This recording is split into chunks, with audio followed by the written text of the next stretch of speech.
I will first show the knife cuts, but prior to that, I had already sanitized the surface and put the potatoes in salted water to keep them fresh. The first cut I would be doing is a baton, which is 1/2 by 1/2 by 2. But before I cut, I had already dried out the potatoes.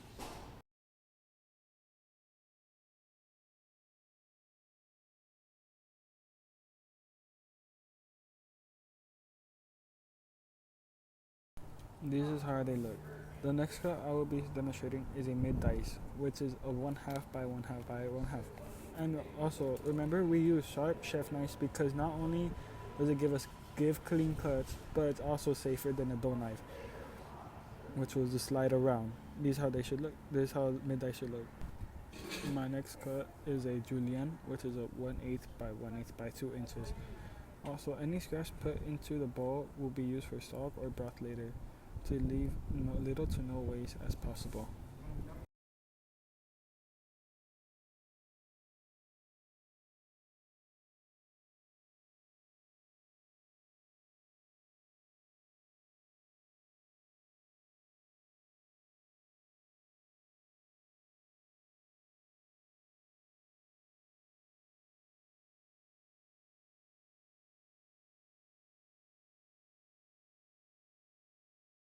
These are my juliennes.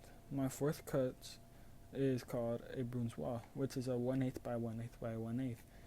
It's tinier than the rest, but we could still use our juliennes to make it easier for ourselves.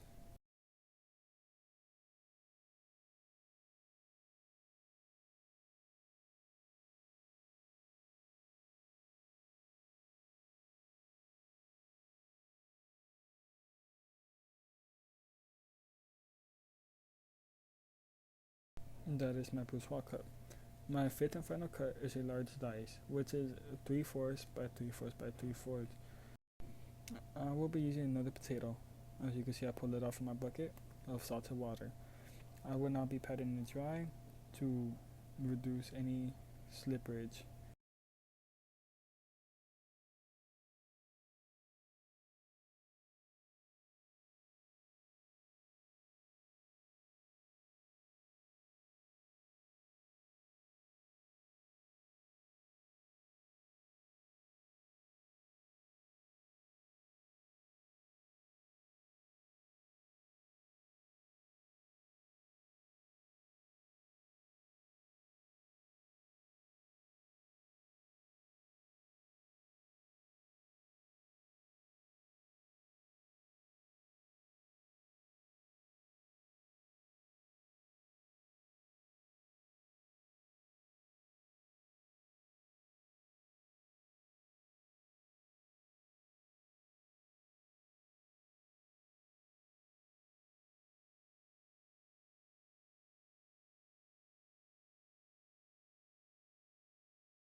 These are the 5 different types of knife cuts.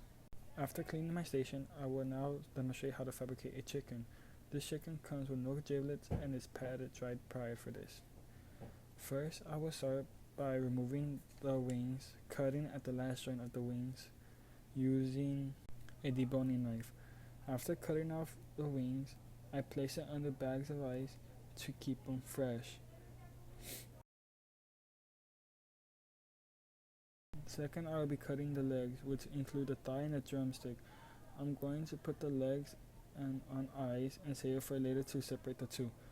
But before that, my legs were still a little wet, so I patted it dry a little bit.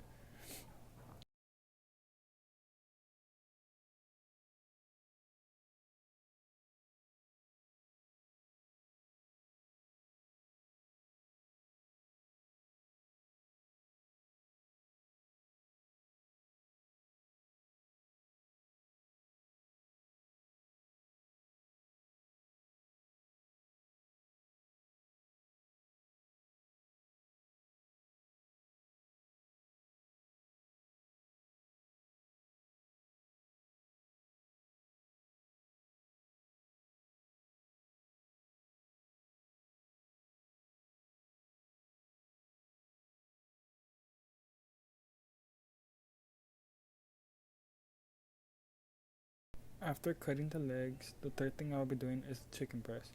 I have to hold the chicken tight and cut the breast down the middle first in order to keep the skin intact of it. After that, I will be feeling around to make sure I don't get any bone into the breast as I'm cutting through it.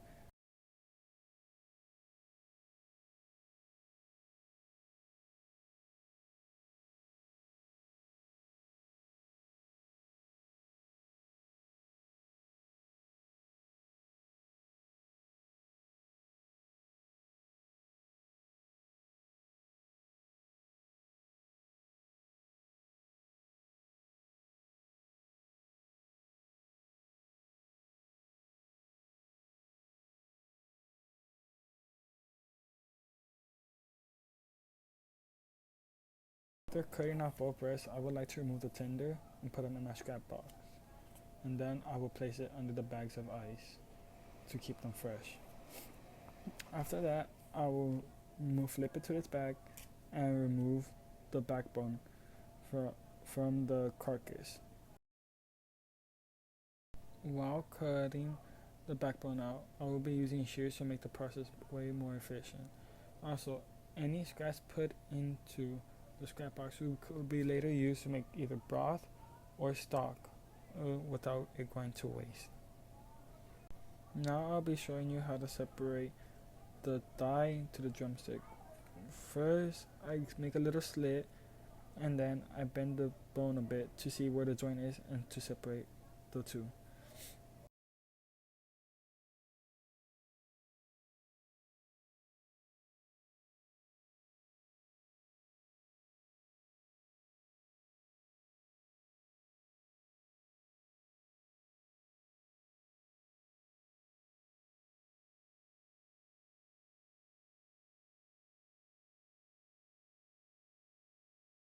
I am now arranging my pieces to make them more organized and to show off my cuts. These are my final cuts before the fabricating chicken.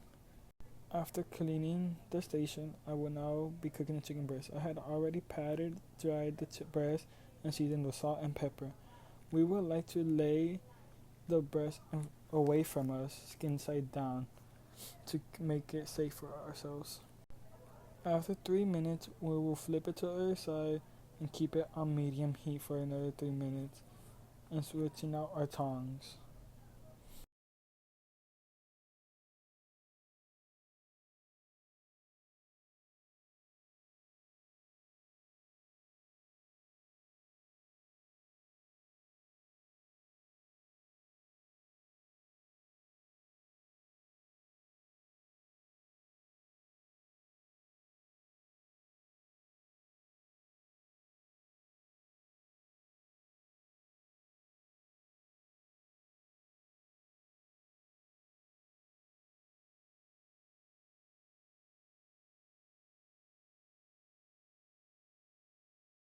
To baste the breast in butter, we will tilt the pan slightly towards us and with the spoon cover the breast in butter, scooping the butter upwards as we go. As you can see, our chicken breast has reached 165. Once it reaches 165, we will take it out from the heat to reduce it from overcooking, and then we'll like to put it on a nice clean cutting board and rest up to 3 minutes while the juices settle in. After it rests for the 3 minutes, I would slice the chicken breast, and then after that, it's ready to be served on a plate.